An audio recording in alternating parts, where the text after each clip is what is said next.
Mesdames, Messieurs, bonjour. Ravi de vous retrouver une fois de plus sur Diaspora Info. Le sommaire tout de suite. Réfugiés, l'Europe a complètement échoué. Djibouti, les parlementaires africains appellent à la levée des barrières pour la mobilité humaine. USA, rare hausse du nombre de milices locales et de groupes incitant à la haine. Le pape va plaider pour les immigrés à la frontière du Texas. Le transfert d'argent des travailleurs immigrés vers l'Amérique latine et les Caraïbes ont frôlé les 70 milliards de dollars en 2015. Migrants et familles démunies privées de soins gratuits. Des milliers de demandeurs d'asile emprisonnés au Canada. Le réseau international Diaspora en ligne condamne fermement.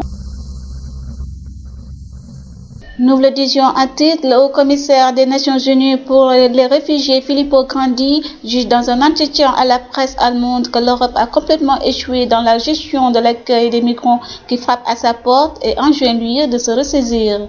En ce qui concerne l'enregistrement et la répartition des réfugiés, la coopération et la solidarité européenne ont complètement échoué, affirme le nouveau responsable dans le journal allemand paru le vendredi. L'Italien qui a pris ses fonctions le 1er janvier, mais également en garde contre une fermeture des frontières des pays européens qui bloquerait de facto des réfugiés déjà en détresse en Grèce.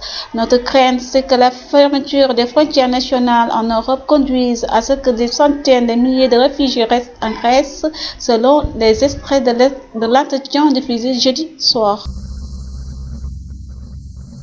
Les parlementaires africains ont appelé à la levée des barrières pour la circulation humaine à l'issue de la deuxième conférence parlementaire africaine sur la migration organisée par l'Union parlementaire africaine UPA à Djibouti.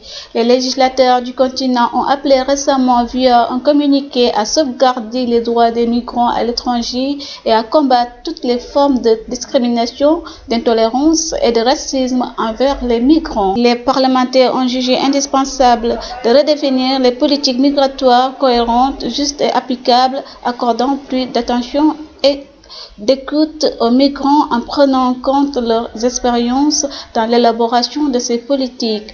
DUPA recommande également la réinsertion sociale des migrants de retour dans leur pays d'origine, l'instauration de mécanismes de coopération en matière de lutte contre le crime organisé, le terrorisme et les organisations criminelles qui profitent des flux migratoires.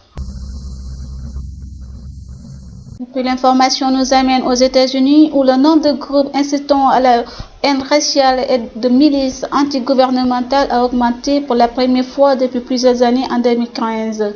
Alimenté notamment par la peur du déclin de la majorité blanche, a alerté mercredi l'ONG Southern Poverty Law Center.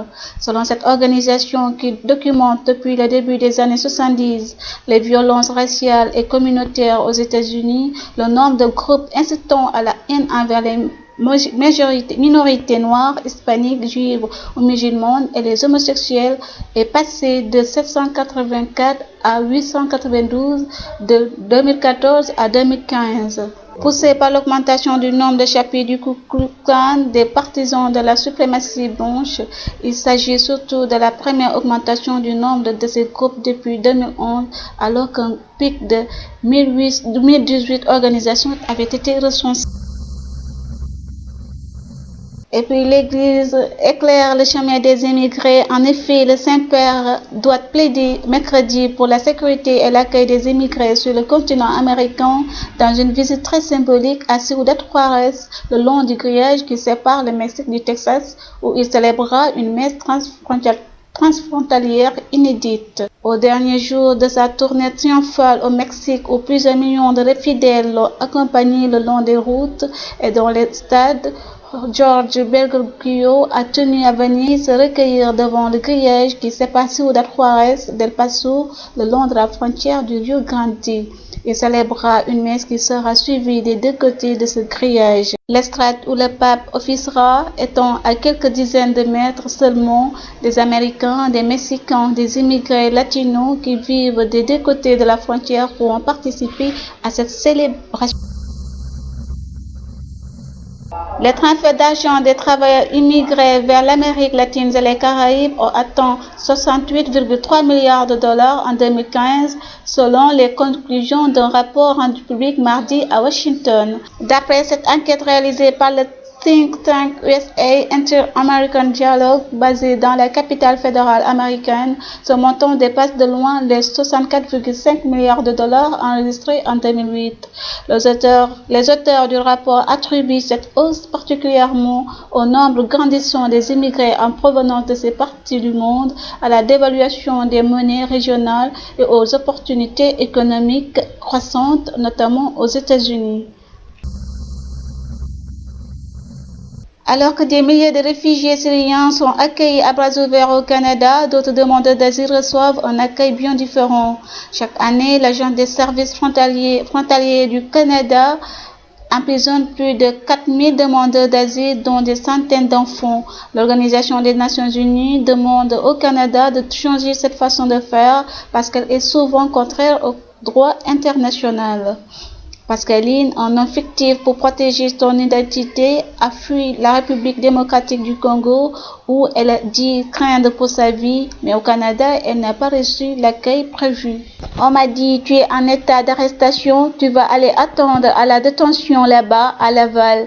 C'est au centre de détention de l'immigration de Laval, une prison avec clôture et barbelés, que l'Agence des services frontaliers l'a amenée. Pascaline a été détenue durant 1 mois et demi parce que ses papiers d'identité n'étaient pas en règle. Lors de chaque déplacement, les agents frontaliers l'ont menotté. Quand on vous amène à la cour ou à l'hôpital, vous êtes toujours avec les menottes, comme si l'on était des meurtriers, des assassins.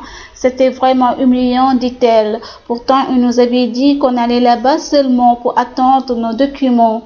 Un séjour à l'hôpital l'a particulièrement marqué. C'est avec les notes aux mains et sous le regard apeuré des autres malades qu'elle a dû attendre durant des heures à l'urgence et à subir des tests médicaux. À ce moment-là, dit-elle, elle a souhaité mourir.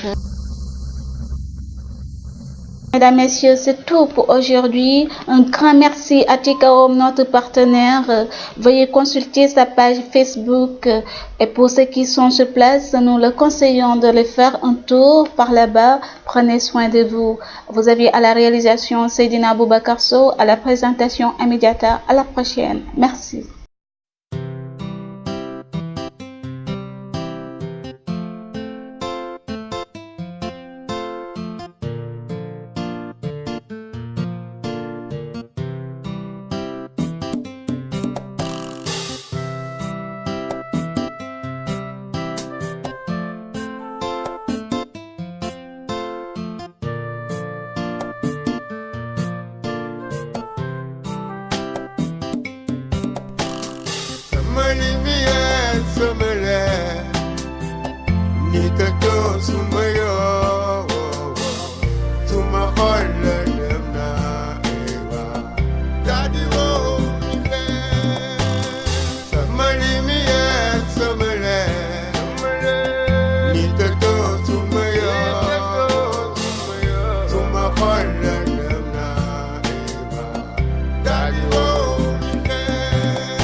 Isi mu muje dinani,